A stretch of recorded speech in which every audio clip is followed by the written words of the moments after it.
Notre Dieu d'amour qui est au ciel, merci de nous avoir conduits sains et saufs. Et alors que nous passons ces quelques minutes ensemble avant l'ouverture du sabbat, nous te demandons de le bénir. Bénis-les de ta présence alors que nous attendons avec impatience le sabbat, nous attendons avec impatience ta pluie, tes messages, ta vérité, qui continueront à nous purifier, à nous sanctifier et à nous transformer à ton image. Nous demandons que tu sois avec nous et maintenant et que dans ce temps de préparation, nous puissions tirer le meilleur parti de ces moments ensemble. Seigneur, nous avons beaucoup de choses pour lesquelles nous sommes reconnaissants et le monde est dans la tourmente. Puissions-nous montrer ta gratitude en étudiant la lumière et en la partageant. Nous te le demandons au nom de Jésus. Amen. Nous avons étudié l'athéisme. Nous avons commencé avec la tragédie des siècles où Ellen White parle de Babylone, qui est composée de diverses organisations et de groupes religieux, et en parcourant les principes des idéologies et des philosophies de Daniel 8, je pense que nous pouvons dire sans risque que l'athéisme est une religion. L'athéisme a toutes les caractéristiques d'une fausse religion. Alors, parce que nous avons commencé avec Babylone, nous sommes remontés à l'alpha de Babylone, au commencement, à la racine de Babylone, et c'est la tour de Babel. Lorsque nous avons examiné ces passages dans Patriarches et Prophètes, après avoir lu Genèse 11, quelqu'un aimerait-il partager certaines des caractéristiques de Babylone lorsque nous avons lu Patriarches et Prophètes à la page 96-97?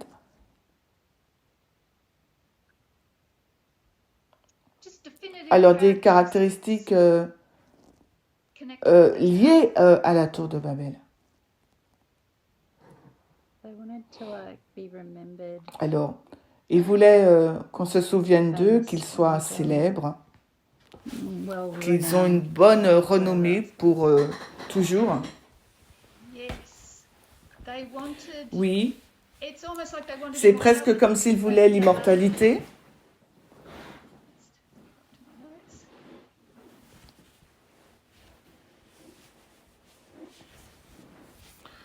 Ils voulaient qu'on se souvienne d'eux. Ils voulaient perpétuer donc leur gloire aux dernières générations. Merci Catherine.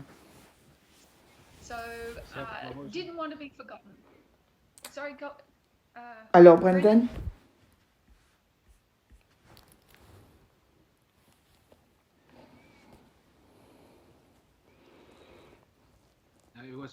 Non, c'était moi Terry. Ah, excuse-moi Molly. Oui, ils voulaient gouverner en supprimant les autres. Oui. Au départ, c'était un mouvement de liberté parce qu'ils ne voulaient pas être soumis aux contraintes de la loi de Dieu. Ils voulaient la liberté, mais ça a fini par être une monarchie afin de contrôler le peuple.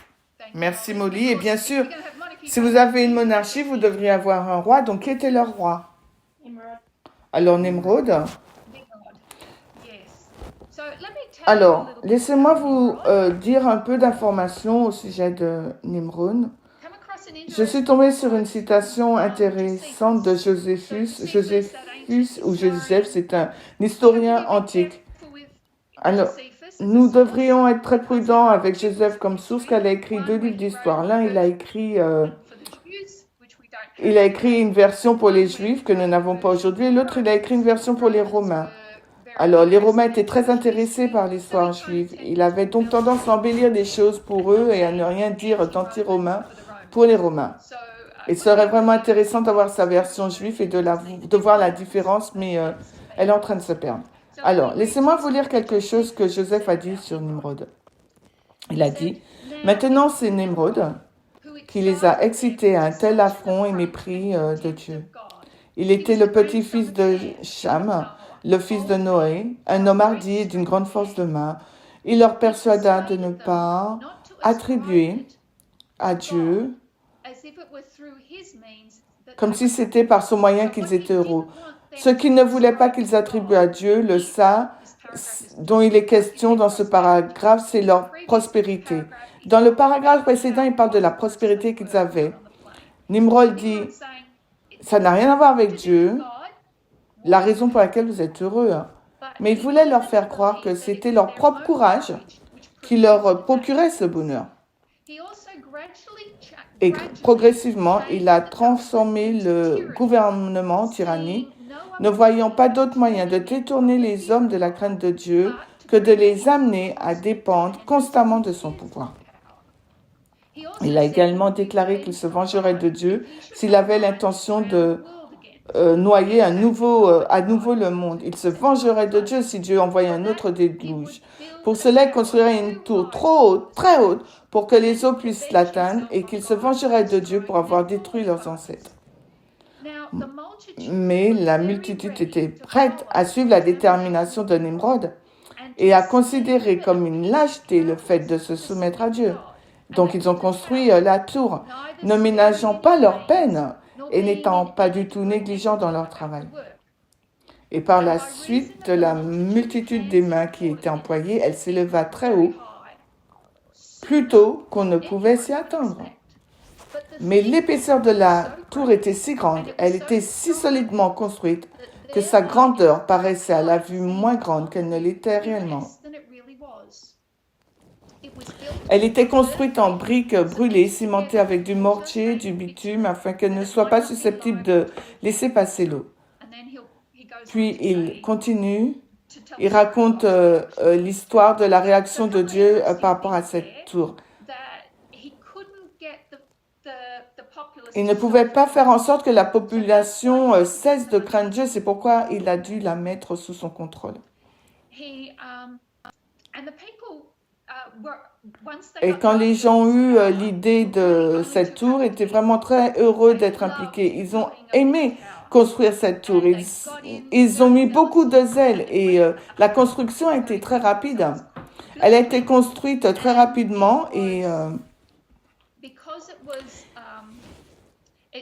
elle a été construite rapidement et parce qu'elle est devenue plus haute que ce à quoi qu'on pouvait s'attendre. Et parce qu'elle était tellement solide qu'elle n'avait pas vraiment l'air d'être aussi haute qu'elle ne l'était. Donc non, j'ai mal lu. Sa grande hauteur est présentée à la vue comme étant moins grande qu'elle ne l'était réellement. Donc c'est ça.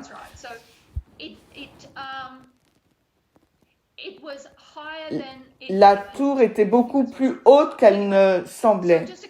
Et je crois que c'est deux ou trois choses assez intéressantes. Et ceci est tiré de la tradition juive, le récit dans le Talmud et de Midrash. Il y a quelques sources qui sont d'accord. Et ça donne un aperçu de qui était Nimrod. Nimrod, le puissant chasseur devant le Seigneur.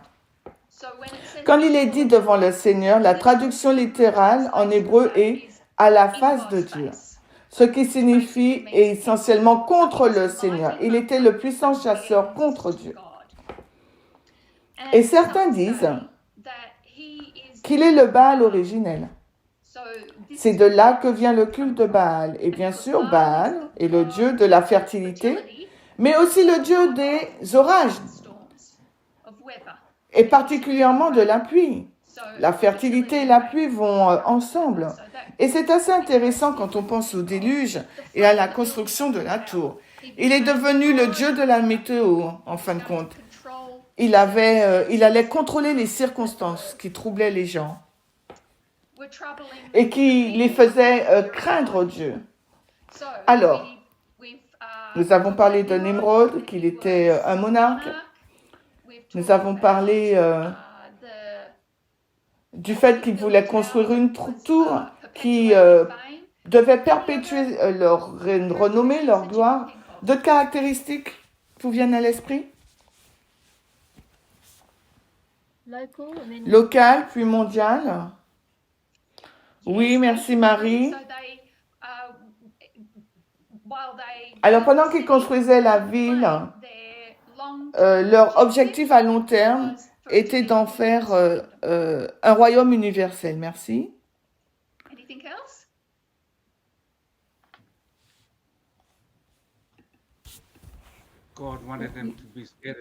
Alors Dieu voulait qu'ils soient dispersés, mais ils ont décidé d'être unis.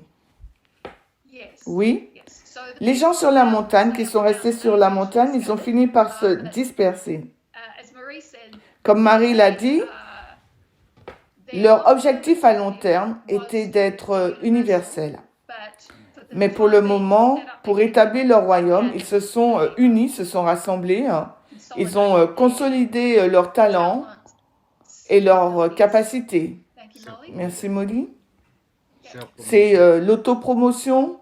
Oui, l'autopromotion. Nous le voyons dans la construction de la tour. Elle devait perpétuer leur mémoire. Elle devait être un monument à leur sagesse et à leur talent d'ingénieur.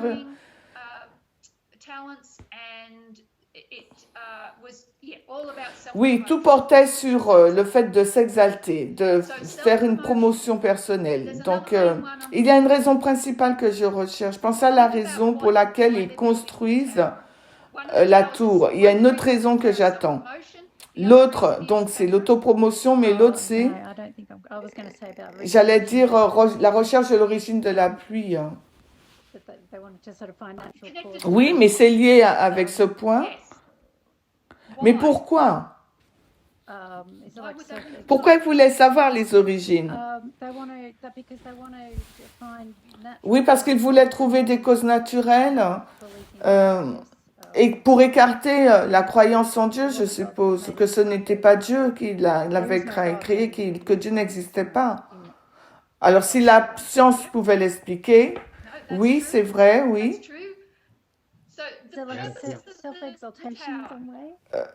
Oui, c'est l'exaltation de soi, oui. S'élever à travers leur sagesse, leur connaissance. Mais il y a une autre raison et c'est lié à ceux qui veulent découvrir. Oui, la peur d'un autre déluge.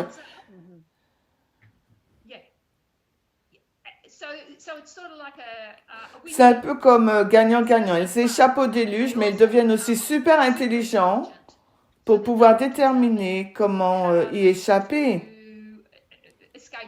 ou comprendre comment ça fonctionne.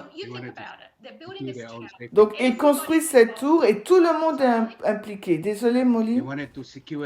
Ils voulaient assurer leur propre sécurité. Oui, l'autopréservation, deux choses. L'exaltation de soi et l'autopréservation. Mais qui est préservé? Mais en réalité, est-ce que c'est tout le monde qui aurait pu monter dans cette tour? Non, c'est simplement les gens riches et célèbres de l'époque. C'est la même chose aujourd'hui. Oui, c'est l'élite. Mais si les élites peuvent aller là-haut, ne peuvent-elles pas... Qu'est-ce qu'elle va dire? On va monter si haut qu'on va vous sauver. Donc, Nimrod a ce que nous appelons aujourd'hui un complexe du Messie, ce qui correspond à notre contrefaçon de Daniel 8. Daniel 8...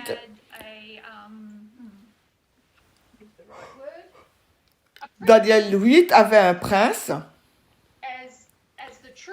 comme le véritable en avait un, le prince, le Messie. Donc, donc dans la contrefaçon, nous avons le Messie, le prince aussi, ce qui signifie libérateur. Alors, ces élites vont grimper dans la tour, ils vont tout arranger pour tous les autres. Donc, la préservation de soi, l'exaltation de soi, ça va ensemble.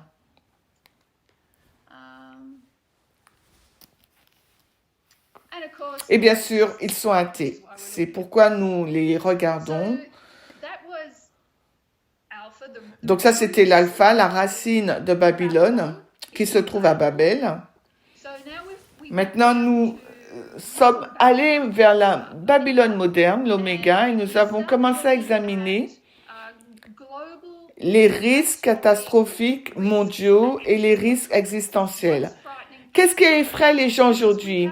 Parce qu'il nous faut mettre notre chapeau d'athée, parce que nous sommes des chrétiens, nous sommes des adventistes du 7e jour, ce qui veut dire que nous avons lu la fin du livre, nous savons ce qui va se passer. Il est très difficile de s'impliquer ou d'être mentalement connecté avec ce qui inquiète la majorité du monde, même ce qui inquiète certains chrétiens. La plupart des chrétiens croient au second avènement, mais ils pensent que ce ne serait pas leur époque, mais ils croient en quelque chose d'apocalyptique et de très effrayant.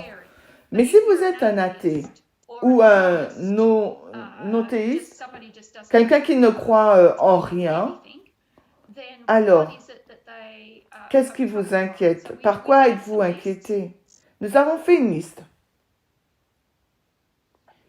Tout d'abord, une définition. Un risque catastrophique mondial est un événement futur hypothétique qui pourrait nuire au bien-être humain à l'échelle mondiale. C'est différent d'un risque existentiel. Un risque existentiel pourrait réduire de façon permanente et radicale le potentiel de l'humanité.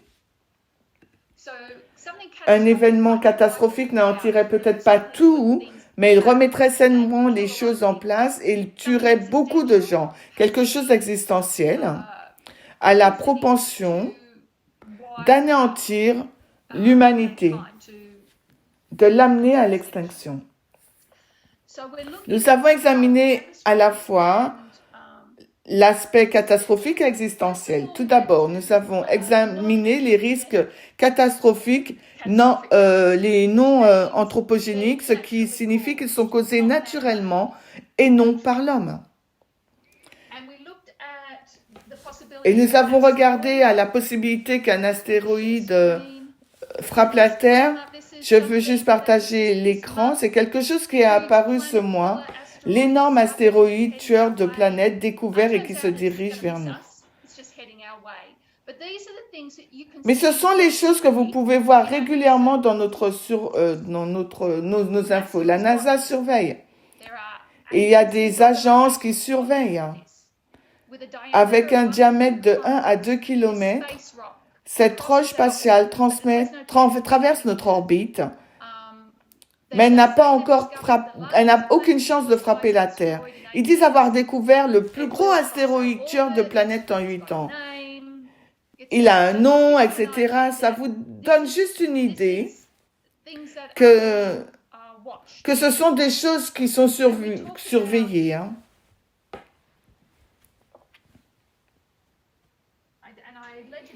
Alors, je vous ai conduit sur le mauvais chemin.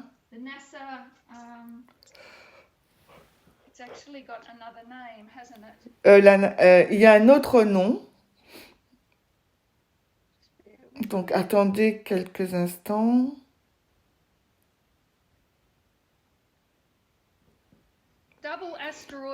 Alors, le test de redirection des astéroïdes double. Peut-être que je peux l'écrire quelque part. Donc, je vais effacer le tableau.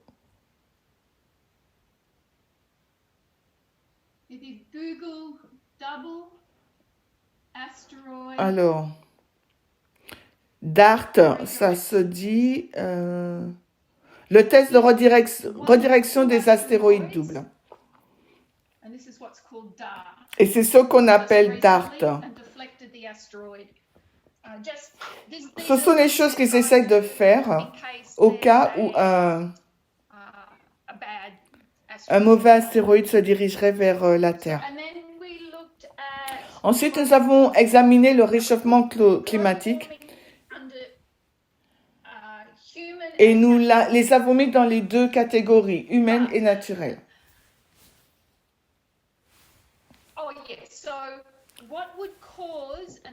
Alors, quelle serait la cause d'un réchauffement climatique naturel? Est-ce que vous vous souvenez?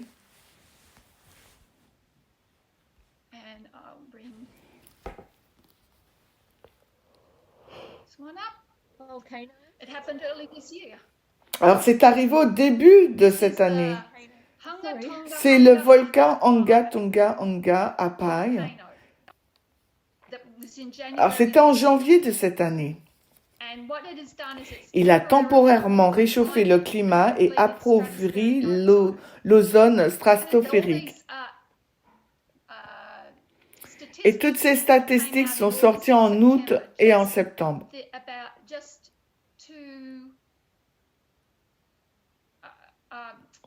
Pour montrer l'impact que cette éruption volcanique a eu sur le réchauffement climatique. Ça va se dissiper. Mais ce sont ces éruptions supervolcaniques qui peuvent provoquer un réchauffement planétaire incontrôlé. La dernière éruption supervolcanique qui a eu lieu, il y avait 26 000 ans en Nouvelle-Zélande. Et je pense que la plus ancienne date environ 400 000 ans, ils disent. Rappelez-vous, nous avons nos chapeaux datés. Les éruptions supervolcaniques ou n'importe quelle éruption volcanique peuvent causer le réchauffement climatique. Est-ce que quelqu'un a parlé? Ah, mais je viens de le dire, volcano, mais tu l'as mis. Merci Marie, désolée. Alors Graham, il a levé la main dans le chat. Oui, Graham. Je répondais juste à la question sur le volcan. Alors, nous allons sauter les ressources pour le moment car nous avons demandé des suggestions. Donc, les pandémies. Et là, on l'a mis sous des catastrophes naturelles. Alors, c'est une autre question. Est-ce que c'est là vraiment qu'il faut le mettre? Nous savons que la pandémie, la COVID, le SARS, donc ça n'a pas été fait dans un laboratoire. Mais est-ce que ça signifie que la COVID était naturelle? Et là, nous avons un article du Guardian.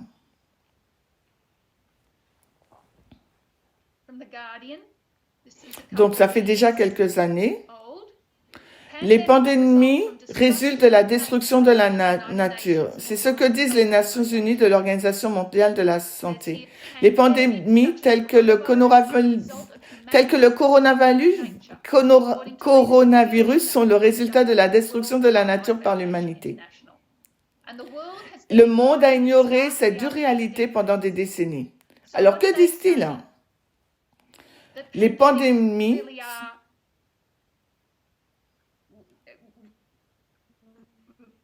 sont vraiment créées par l'homme. Même si nous ne créons pas artificiellement la pandémie, elles sont le résultat de la destruction par l'homme de l'habitat, de la faune et de l'interférence. Alors, je vais enlever la pandémie sous les non anthropogéniques, donc sur les causes naturelles, et je vais les mettre pour la cause des hommes. L'autre chose qui inquiète les gens, ce sont les extraterrestres hostiles. Nous avons des films à ce sujet. Nous avons parlé des éruptions supervolcaniques. Puis il y a le Soleil qui se transforme en une étoile rouge géante et ce qu'il fera dans 5 milliards d'années. Mais dans 1 milliard d'années, nous ne pourrons plus vivre sur cette planète. Elle sera devenue trop chaude car le Soleil commence à se décomposer. Il augmente en luminosité, ce qui signifie qu'il va faire de plus en plus chaud et que toute notre eau va s'évaporer. Nous allons vivre 1000 ans, même si le Soleil a 5000 ans avant de devenir une étoile rouge géante. Ce sont nos causes naturelles. Puis nous sommes passés aux causes anthropogéniques. Et nous avons examiné à l'intelligence artificielle. Et c'est l'une des principales choses qui effraie les scientifiques.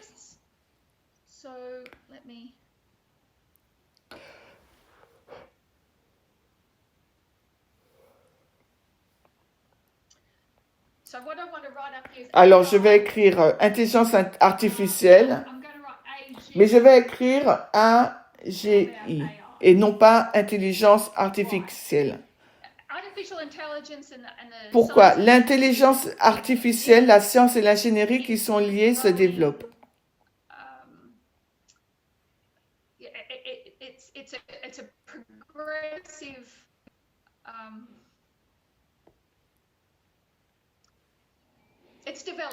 Donc, les connaissances en la matière d'intelligence artificielle ne cessent de croître. L'intelligence artificielle, nous sommes déjà entourés de beaucoup d'entre elles. Si vous utilisez une application de navigation, c'est de l'intelligence artificielle. Si vous utilisez Siri ou l'un de ces assistants vocaux d'Apple, et quel autre, Siri et Alexa, ce sont des intelligences artificielles. L'assistance de Google, la reconnaissance des visages, c'est de l'intelligence artificielle. Notre banque en ligne, c'est beaucoup d'intelligence artificielle. Ce n'est pas l'intelligence artificielle qui inquiète les gens. L'intelligence qui inquiète, c'est AGI. Donc, c'est l'intelligence générale artificielle.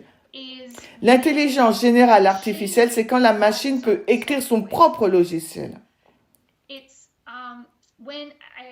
C'est quand une machine devient aussi intelligente qu'un humain.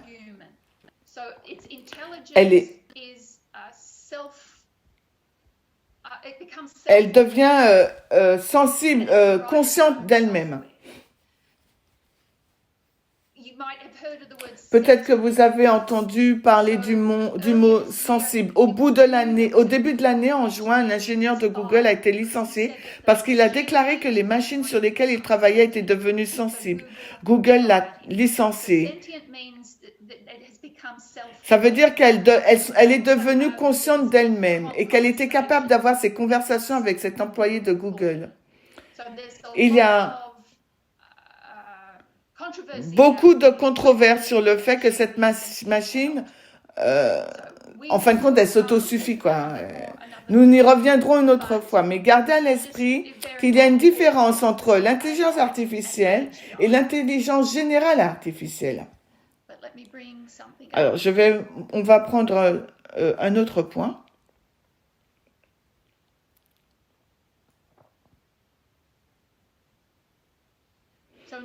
En 2014, Elon Musk a déclaré que l'intelligence artificielle était notre plus grande menace existentielle. L'investisseur en intelligence artificielle affirme que l'humanité risque d'invoquer un démon et appelle à une surveillance réglementaire accrue. Elon Musk s'est prononcé contre l'intelligence artificielle, déclarant qu'il s'agit de la plus grave menace pour la survie de la race humaine. La même année,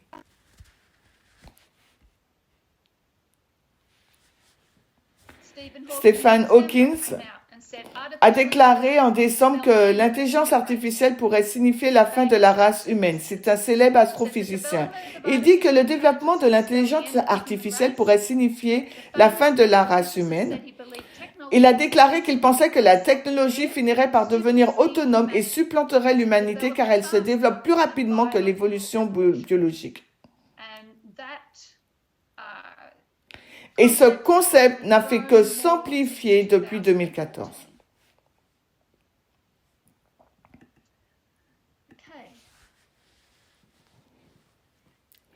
Alors, ensuite, nous avons examiné le réchauffement climatique. Ce n'est pas le réchauffement climatique en tant que tel qui inquiète les gens sur la menace existentielle. C'est le réchauffement climatique, l'effet de serre galopant. Alors, si vous voulez savoir à quoi ressemble un effet de serre galopant, alors regardez à Vénus.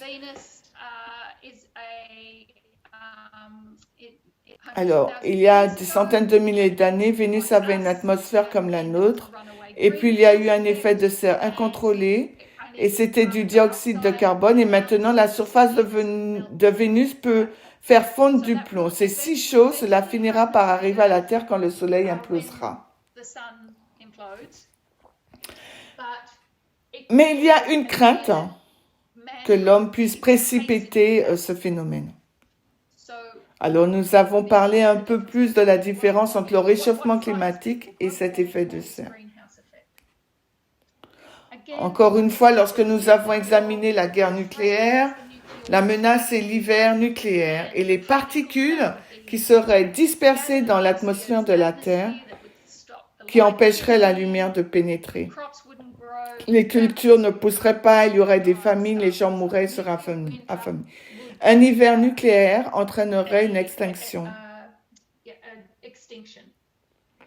Les armes biologiques, la biotechnologie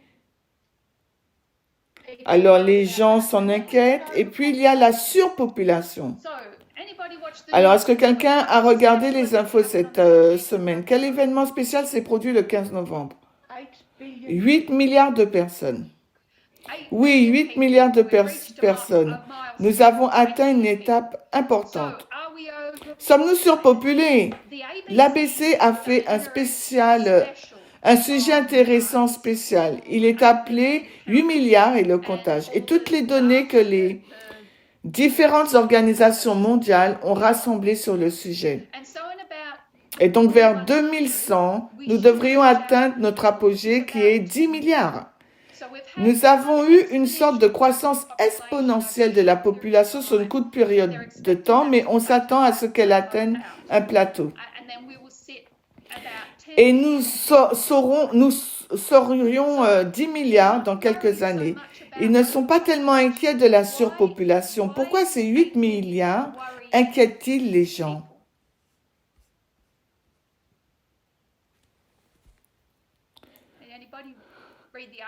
Alors, est-ce que quelqu'un a lu les articles ou a vu quelque chose? Pourquoi la surpopulation n'est-elle pas le problème? Qu'est-ce que ces 8 milliards d'habitants ont de particulier?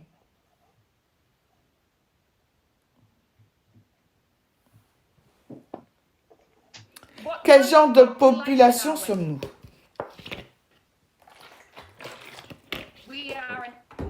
Nous sommes une population vieillissante. Nous vieillissons, les gens vivent plus longtemps et n'ont pas assez de bébés. La population, elle vieillit. Ça, c'est le problème. Si vous regardez cette émission spéciale d'ABC, il était une fois, il n'y a pas tant de décennies que cela. Le nombre moyen d'enfants était de 5. Puis c'est passé à 2,5. En Australie, c'est moins. Le seul pays où la population augmente est le continent africain. Et c'est dû en fait que les femmes ne peuvent pas avoir d'éducation et du travail. Mais dans les pays où les femmes peuvent s'instruire et travailler, le taux de natalité ralentit. Et c'est ce qui inquiète les gens. Et nous allons comprendre pourquoi c'est préoccupant. Alors, je vais inscrire la surpopulation.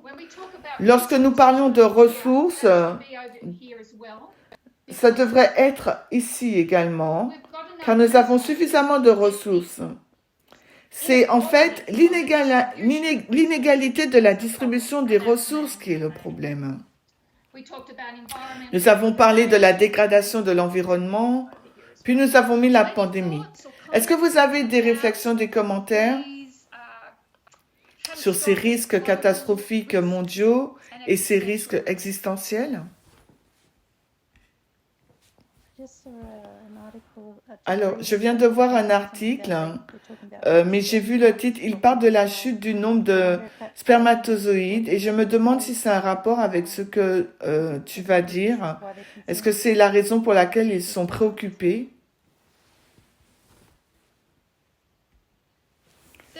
Oui, c'est là, Catherine. Une nouvelle étude révèle un déclin significatif et accéléré du nombre de spermatozoïdes dans le monde. Merci. Oui, c'est une partie du problème. Ce n'est pas un problème, une préoccupation de la surpopulation. On ne respire plus comme avant. Il y a un autre que nous pourrions souligner, c'est le... Où vais-je le mettre? C'est le régime totalitaire répressif.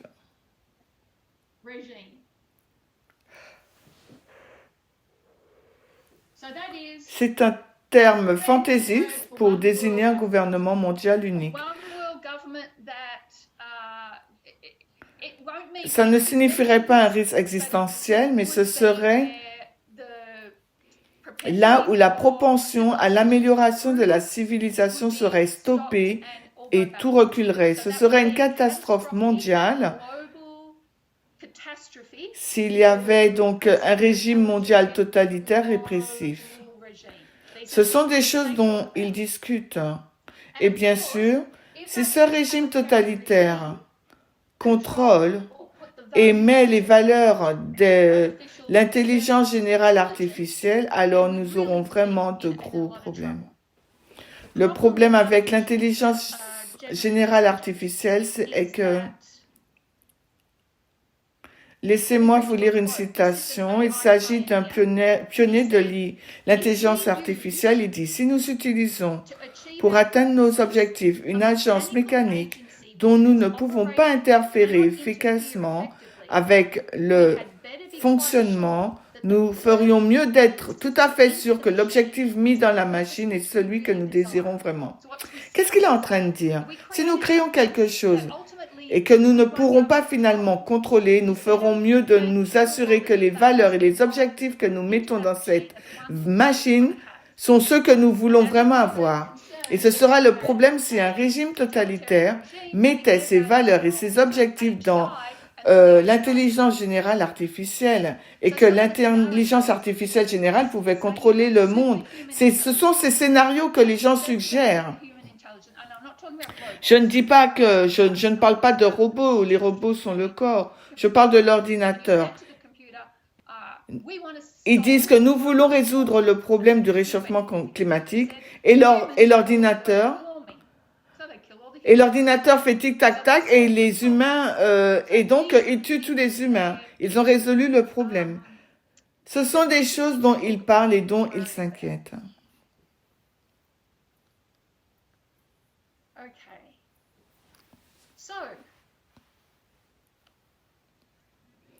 Alors, ils sont inquiets au sujet de l'extinction. Nous allons regarder à l'image globale.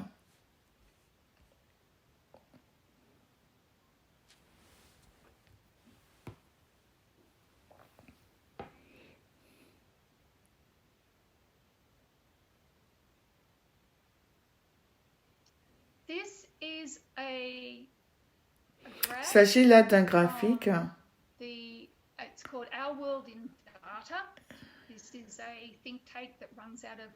Alors, ça vient d'Oxford University.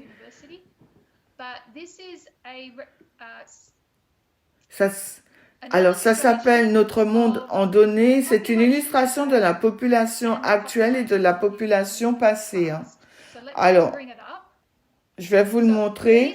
Ça représente des grains de sable. Et chaque grain de sable représente 10 millions de personnes. Combien de personnes ont déjà vécu? Donc, 109 milliards de personnes ont vécu et sont mortes. Chacun de ces grains de sable représente 10 millions de personnes.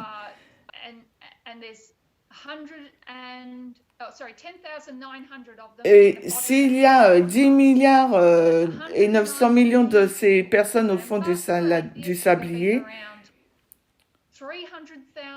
rappelez-vous, nous sommes athées. Nous existons depuis 300 000 ans. Donc, en bas, vous avez les hommes des cavernes, puis les premiers agriculteurs, et ensuite on arrive là. 60 millions de personnes meurent chaque année. Nous avons 6 grains de sable qui tombent dans ce sablier. Cette heure représente une année. Et voici là nos 8 milliards. Ce petit bout vert ici. Il y en a 7 milliards 95 millions, mais ils ne l'ont pas. Alors, ce qu'on va dire, c'est que ces 8 milliards représentent ceux qui sont en vie aujourd'hui. Donc, il y a 140 millions d'enfants qui naissent chaque jour. Qui naissent chaque année, pardon. Donc, cela nous donne une idée de la comparaison entre les personnes qui ont été et les personnes qui sont maintenant à l'époque actuelle. Comme je l'ai dit plus tôt, la population a été quelque chose de stagnante pendant quelques centaines de milliers d'années, ou plus que ça. Et ce n'est qu'au cours des dernières années, c'est seulement depuis l'ère industrielle que la population a augmenté de façon exponentielle. C'est pourquoi nous sommes arrivés à 8 milliards en un temps relativement court.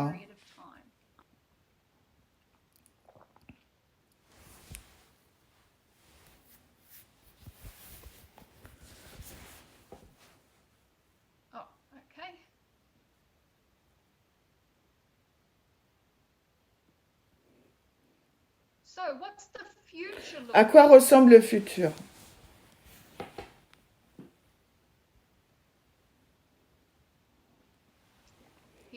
Nous avons ici une autre illustration. Notre avenir potentiel est vaste.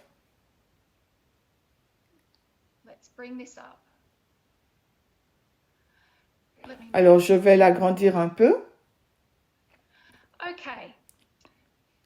Alors, chaque triangle de ce graphique correspond à 7 milliards 950 millions de personnes. Nous savons que nous sommes 8 milliards, mais on va l'ignorer. Chaque triangle correspond à 8 milliards de personnes. Ici, dans le passé, la partie inférieure de ce sablier, on a 14 triangles. Cela représente 109 milliards de personnes qui ont vécu dans le passé. Ceux qui vivent à l'heure actuelle sont un triangle, 8 milliards de personnes. Donc, à quoi va ressembler le futur?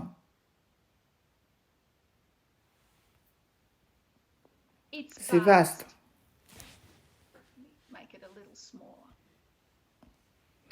Rappelez-vous, chaque triangle représente 8 milliards de personnes.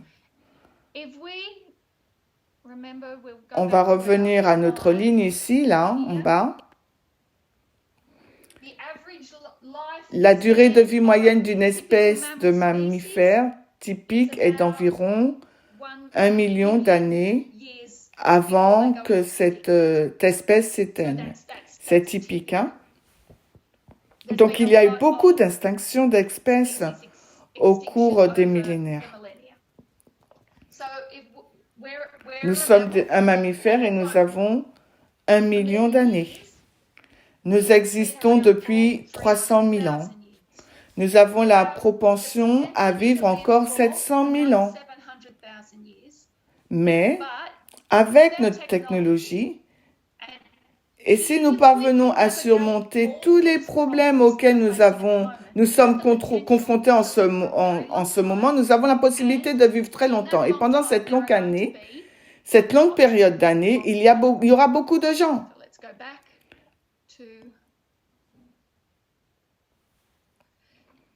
Alors, juste pour vous donner une idée, chaque ligne représente la vie d'un demi-milliard de personnes.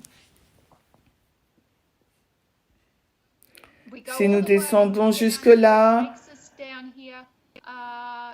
il y aura 100 milliards d'enfants qui naîtraient au cours des 800 000 prochaines années. Nous ne sommes même pas encore arrivés à 1 milliard d'années. Rappelez-vous, il ne nous reste qu'1 milliard d'années avant que le Soleil n'endommage la Terre. Le Soleil existe encore pour 5 milliards d'années si nous restons en vie pendant tout ce temps.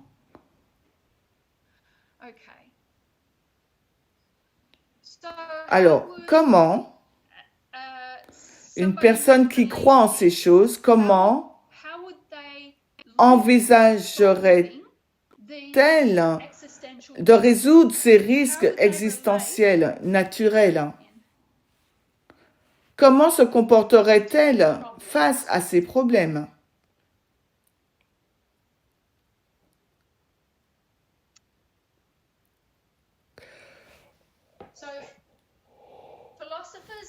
Les philosophes et les groupes de réflexion ont passé les 2 dernières décennies à réfléchir à cette question. Et je veux partager avec vous une solution qui a lentement pris le monde d'assaut. Et quand je dis le monde, ça a été seulement présenté cette année au grand public, mais cette pensée existe dans les groupes de réflexion, dans les universités depuis probablement une quinzaine d'années, hein? Peut-être même plus longtemps que 15 ans. Nous pouvons remonter jusqu'aux années 70. Ça s'appelle le long terme.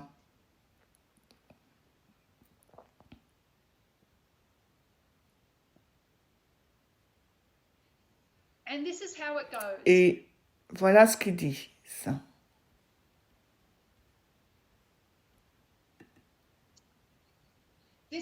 Voici le mantra. les gens du futur comptent.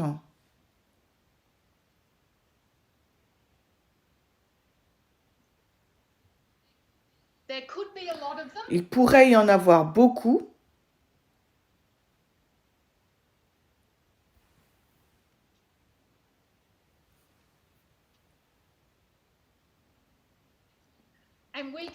Et nous pourrions améliorer leur vie. Donc il y a 3 phrases là.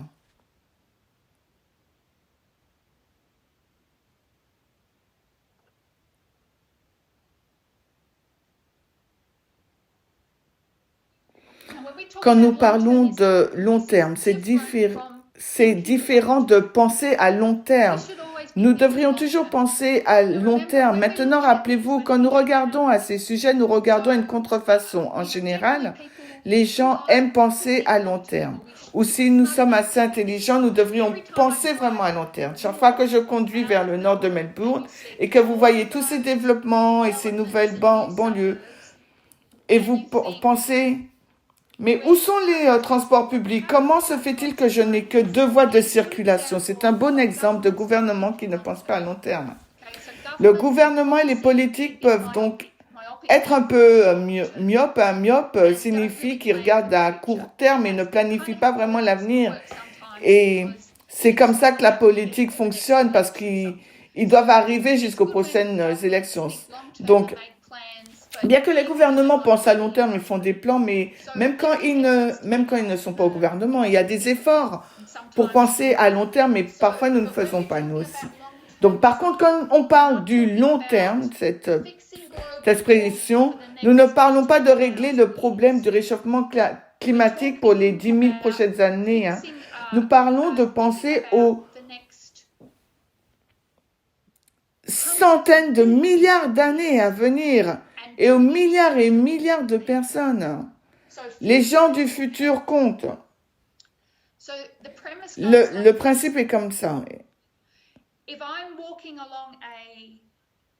Donc, si je fais une randonnée et je laisse tomber ma bouteille en verre, elle se brise et qu'un enfant me suit, peut-être cet après-midi-là, peut-être le lendemain, et qu'il se coupe le pied, alors j'ai créé un préjudice pour cette personne. Cela fait-il une différence si cet enfant arrive le jour suivant ou s'il arrive 100 000 ans plus tard?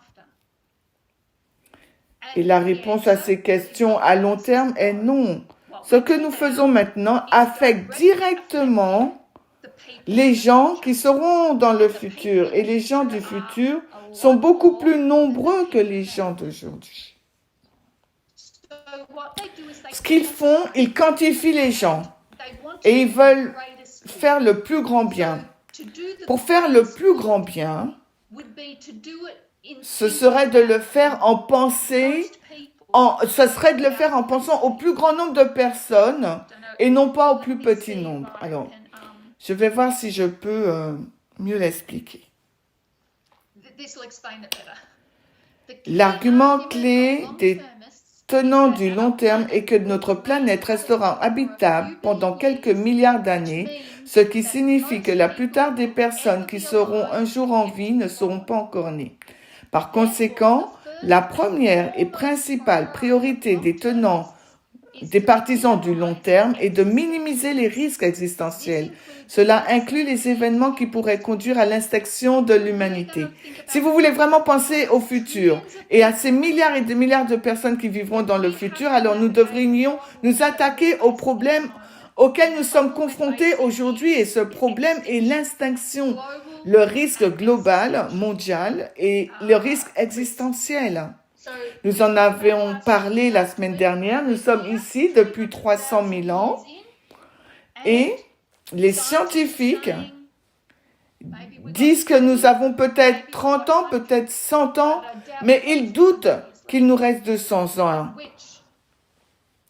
Ce qui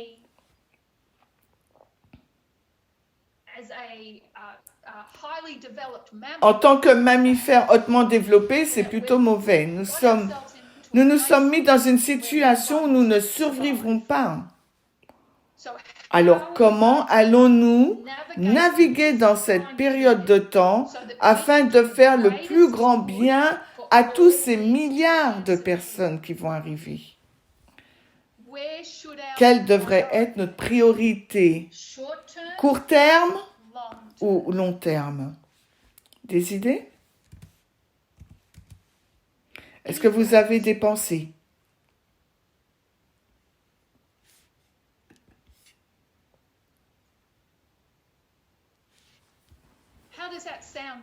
Alors, que pensez-vous? J'ai reçu un commentaire dont je ne suis pas sûre qu'il soit pertinent. Cela ressemble au sacrifice de quelques-uns pour le plus grand nombre. Sacrifier le peu pour les beaucoup. Oui. Alors, tous ces groupes de réflexion et ces instituts de recherche qui se sont développés au cours des 15-20 dernières années se sont penchés sur ces sujets, sur ces risques existentiels. Et ce qui en est ressorti, c'est que nos priorités doivent être pour le plus grand nombre et non pour la minorité. Si vous y réfléchissez, si vous pensez que c'est la durée de vie de l'humanité, et nous disons un homme de 90 ans, ici il est né, ici il meurt. Et nous sommes ici, là. Et quelque chose comme la Seconde Guerre mondiale se produit, entre 40 et 50 millions de personnes meurent. À l'échelle des choses, ces 40 ou 50 millions de personnes, est-ce vraiment un gros problème? Ou qu'en est-il des 6 millions de Juifs? Quelle importance cela a-t-il quand on parle de milliards et de milliards de personnes pendant des milliards d'années? C'est comme une quantité minime si nous comparons. Cet homme de 90 ans s'est cogné le genou. Il ne l'a peut-être pas cassé, mais il avait 30 ans et il s'est cogné le genou sur le lit en marchant. C'est tout ce que c'est. Mais avec le long terme, ce mouvement qui grandit et grandit et devient de plus en plus populaire, des choses comme des déluges ou inondations, des famines, ce ne sont pas de gros problèmes car ce ne sont pas des risques existentiels. La guerre en Ukraine n'est pas un risque existentiel, c'est une péripétie de l'histoire. L'argent, les ressources, les politiques doivent être consacrés à ces problèmes. Beaucoup d'argent est canalisé vers ces problèmes et c'est l'ironie de la chose. Non seulement développer l'intelligence artificielle générale, mais aussi travailler sur la façon dont ils vont la contrôler. C'est ce qu'on appelle l'alignement. Nous devons aligner l'intelligence générale artificielle avec nos objectifs et nos valeurs. Et il y a un problème avec ça, c'est qu'ils ont peur qu'ils ne se soient pas alignés. Ils pensent que l'intelligence artificielle générale va dérailler. Beaucoup d'argent est acheminé ici. Alors, maintenant, parlons de la population. Nous sommes ici après 300 000 ans, rappelez-vous. Et dans 100 ans, nous aurons atteint notre plein potentiel. En fait, nous avons atteint le sommet dans les années 1960 de notre taux de croissance. Elle a légèrement baissé dans les années 60 et nous allons atteindre le plateau dans 2100 ans. Alors, pourquoi est-ce un problème?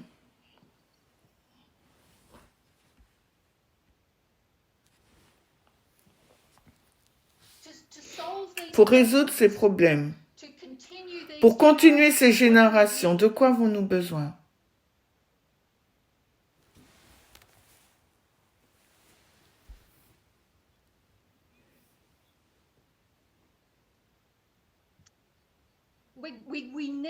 Nous avons besoin que les femmes aient des enfants. Mais pas n'importe quel enfant. Quel genre d'enfant faut-il que les gens aient? Parce qu'avec quoi ils ont besoin de travailler?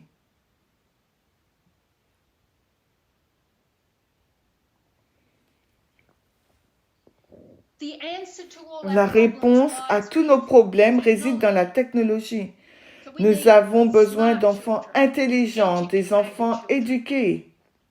Elon Musk a dit, c'est juste une honte que les PDG n'aient pas plus d'enfants. Il faut que les PDG aient plus d'enfants.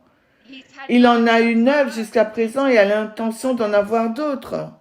Quelqu'un a suggéré qu'il lui en fallait environ 500. Il a pensé que c'était un peu exagéré.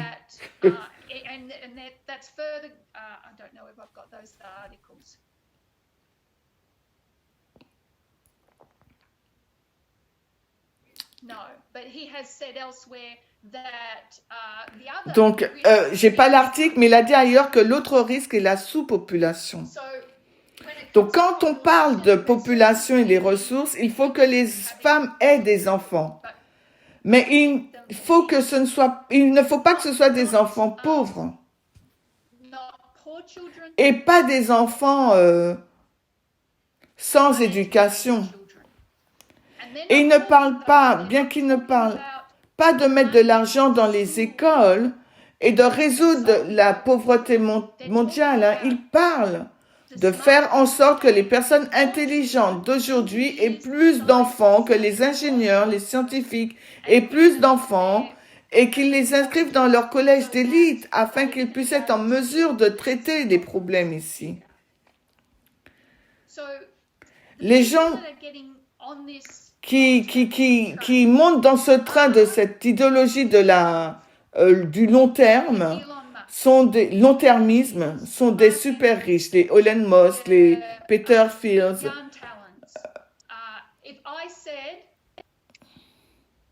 Si je dis FTX, SBF, de quoi je parle? De quoi s'agit-il? Pour ceux qui ont regardé les infos. Oui, la monnaie crypto. Donc, ce sont des long-termistes, long-termistes, qui a consacré sa carrière à trouver un emploi qui lui permettrait de gagner le plus d'argent possible pour le mettre dans toutes les organisations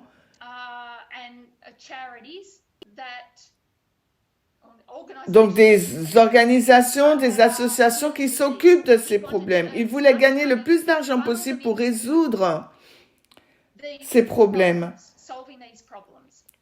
C'est un long-termiste. Il est 8 heures, nous allons nous arrêter, mais la semaine prochaine, nous voulons parler de ce qui a créé le long-termisme.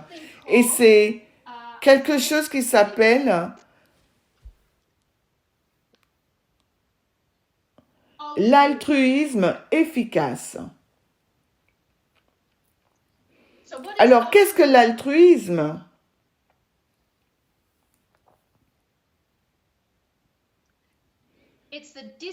C'est le souci désintéressé et désintéressé du bien-être d'autrui. Le mouvement de l'altruisme effectif a commencé dans les années 2000 à l'université d'Oxford. Un couple de philosophes, et ce qu'ils voulaient faire, c'était de trouver le moyen le plus efficace de faire profiter l'humanité en donnant. Ils utilisent les maths. Tout est quantitatif. Tout ce qui concerne l'avenir et le nombre de populations potentielles. C'est une question de maths et de calcul, de probabilité. Et donc, ils utilisent des équations mathématiques qui me dépassent, mais ils utilisent effectivement les mathématiques pour déterminer quel est le moyen le plus efficace pour donner à l'humanité en tant que bénéfice. Voici un exemple. Vous avez une association caritative comme la Fondation. Donc, la petite amie a un cancer. Elle a fait un vœu. Elle veut que Bad Girl pour un jour. Ils rassemblent tout cet argent. Elle a un costume et quelqu'un vient habillé en Bad Girl. Peut-être qu'ils s'envoleront pour Disneyland, vous savez. Certaines de ces choses qui peuvent coûter $10,000, n'importe quoi, 5 000, entre 5 000 et 10 000. Donc, alors, l'altruisme efficace dirait non, il ferait le calcul et dirait nous devons investir cette somme dans des moustiquaires dans un pays du tiers-monde et cela permettrait d'acheter un grand nombre de moustiquaires qui stopperaient la malaria et ainsi de suite. L'intention était bonne au départ. Comment faire le bien, le meilleur, choisir le meilleur, le bien, le meilleur.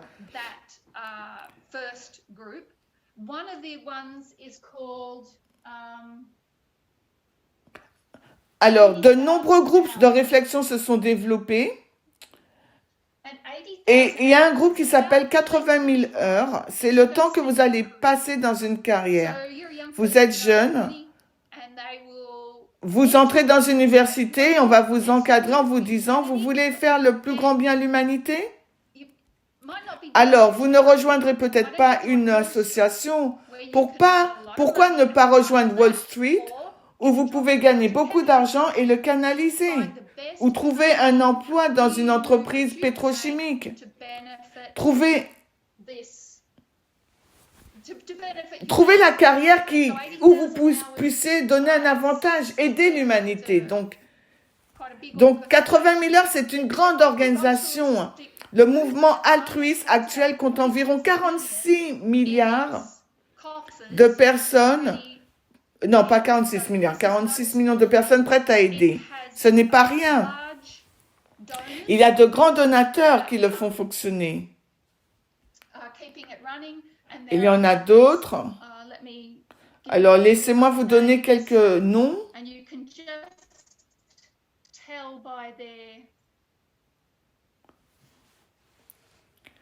Alors, par exemple, Future of Life Institute, Future of Humanity Institute, Global Catastrophic Risk Institute. Alors, le Centre pour l'étude des risques existentiels. Il y a tous ces instituts. La majorité d'entre eux, un institut, ou beaucoup d'entre eux sont liés à l'université d'Oxford, Cambridge, etc. Et je pense que Future of Life Institute est financé par Jan Tallinn, le milliardaire qui a créé Skype, mais aussi Elon Musk et Peter Thiel. Donc, l'altruisme efficace est né du long-termisme. Et le danger dit, ne mettons pas nos priorités ici, mettez nos priorités dans le futur. Si vous êtes quelqu'un qui a toujours voulu aller sur Mars, que pouvez-vous faire maintenant? Vous avez de bonnes raisons de le faire. Vous sauvez l'humanité. Vous faites le meilleur pour le plus grand nombre, peu importe qu'il y ait une guerre en Ukraine ou une inondation ou un déluge au Pakistan. C'est triste. Ce sont des péripéties, mais le plus grand bien est de s'occuper de ces problèmes. Et pas particulièrement pour l'astéroïde, le réchauffement climatique global, etc. Donc, le réchauffement climatique n'est pas un problème parce qu'il s'agit d'un effet de serre incontrôlé.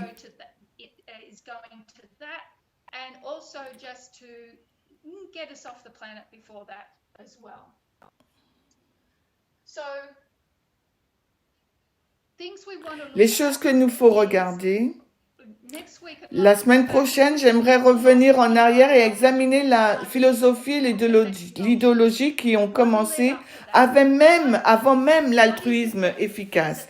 Qu'est-ce qui a conduit à l'altruisme efficace? Qu'est-ce qui est au cœur de leurs croyances et qui a fait qu'ils ont abouti au long-termisme? C'est une religion dans le sens où elle permet aux gens de se sentir moralement bien. C'est la religion que vous avez quand vous enlevez Dieu de l'équation. Vous avez quelque chose qui vous donne un but et qui vous permet de contribuer au bien de l'humanité. J'utilise l'humanité parce que l'altruisme effectif est un mouvement athée, largement blanc, largement masculin, largement élitiste. Et quand nous avons regardé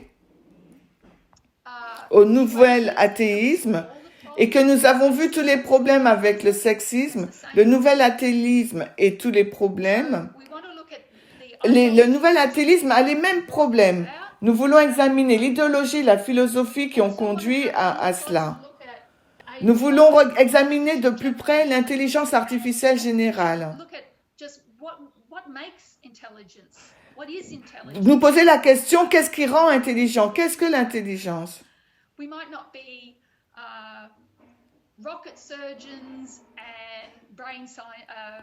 Donc nous ne serons pas peut-être des scientifiques, des spécialistes, mais il nous faut nous pencher sur cette question et il nous faut examiner l'intelligence artificielle et examiner également ces milliardaires. Nous comprenons le Trumpisme, nous devons comprendre le muskisme, Elon Musk. Et que cette philosophie du long-termisme n'est que du capitalisme sous stéroïdes. Parce que si tu quittes la planète ici, qu'est-ce qui te reste dans l'univers? C'est le rêve libertaire, loin des constrictions de ces lois et de ces règlements gouvernementaux. Il y a beaucoup de choses qu'il nous faut creuser pour avoir une image de ce qui se passe dans le monde séculaire. Parce que ce qui...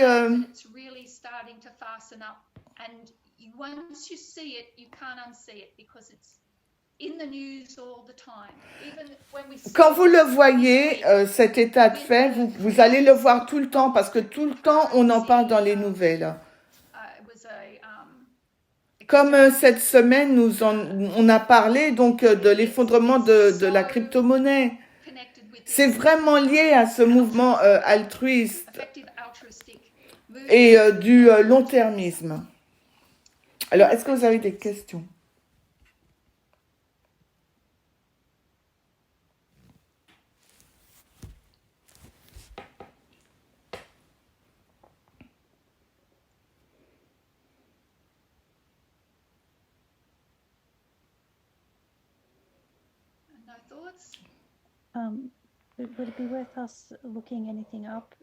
Alors, est-ce que ça vaudrait la peine de chercher quelque chose d'ici à la prochaine fois? Y a-t-il quelque chose que tu nous recommanderais de lire? Donc oui, il faut lire le mouvement altruiste efficace et puis chercher sur le long-termisme.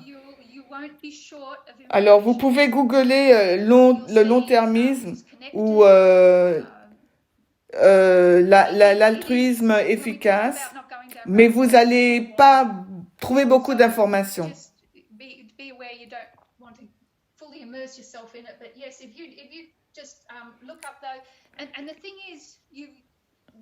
Le truc, c'est qu'on doit passer au crible les sources, parce que beaucoup de ces articles, c'est de l'aile gauche.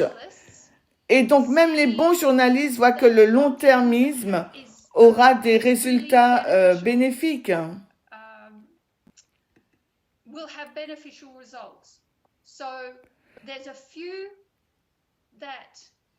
Et il y en a quelques-uns des journalistes qui voient le long-termisme comme un problème, mais c'est pas tout. Certains sont sceptiques, mais c'est assez fascinant toute cette idée de faire le plus grand bien. Et ça a un sens mathématique. Alors, soyez conscients Je vais vous donner quelques noms. Alors, William McAskill,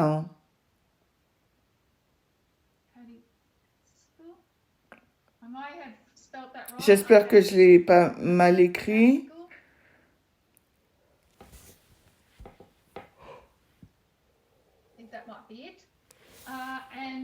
Toby Ord,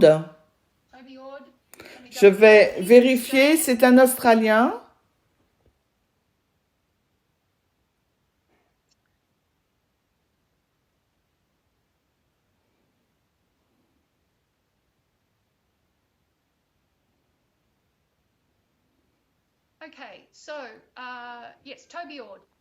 Je vais vous montrer 2 livres.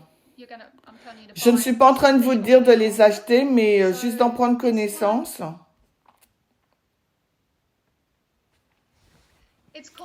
Ça s'appelle Le Précipice.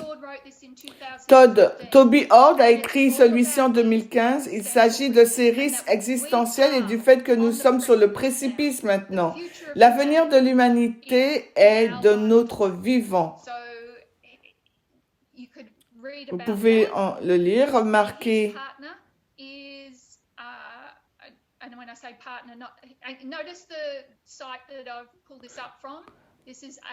Regardez, c'est le site de 80 000 heures, pardon.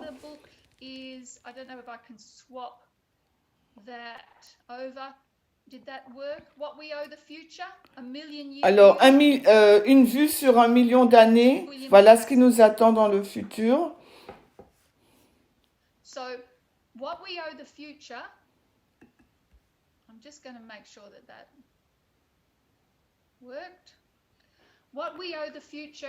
Alors, c'est le livre qui est sorti cette année.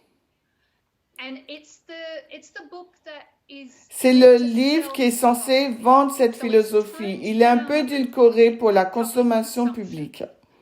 McAskill et Hilary Grease ont écrit un document de réflexion en 2019 sur le long terme ou le long-termisme. Quand on parle de long-termisme, il y a différents degrés et ils croient en un long-termisme long. C'est leur grande priorité, la priorité d'aujourd'hui est de lutter contre les risques existentiels et de préparer l'avenir. Nous devons donner la priorité à ces choses plutôt qu'à tout ce qui se passe dans le monde. En fait, certains de ces philosophes diront que c'est la première, deuxième, troisième, quatrième priorité de la liste et que la 5e priorité est de comprendre l'intelligence artificielle générale. Ensuite, vous pourrez vous inquiéter des famines, des inondations. Ce sont 2 personnes qui valent la peine d'être examinées, ainsi que le long terme et l'altruisme effectif. Alors, Graham, voudrais-tu conclure en priant ce soir? Seigneur, merci pour les heures de sabbat qui sont arrivées. Nous te remercions pour tes bénédictions que nous avons. Nous te remercions pour tes informations, du fait que nous puissions avoir les bonnes informations concernant notre plan du salut pour les gens du monde. Nous nous penchons sur la compréhension de l'athéisme et nous te demandons d'avoir une grande compréhension dans nos recherches sur ces sujets. Bénis l'ancien Terry dans ses présentations, alors qu'elle nous dévoile ces sujets profonds que nous apprenons. Aide-nous à saisir les concepts dont traite l'athéisme et comment ils se rapportent à nous et aux gens de notre temps. Nous te demandons de déverser ta pluie sur nous. Au nom de Jésus, nous t'avons prié. Amen.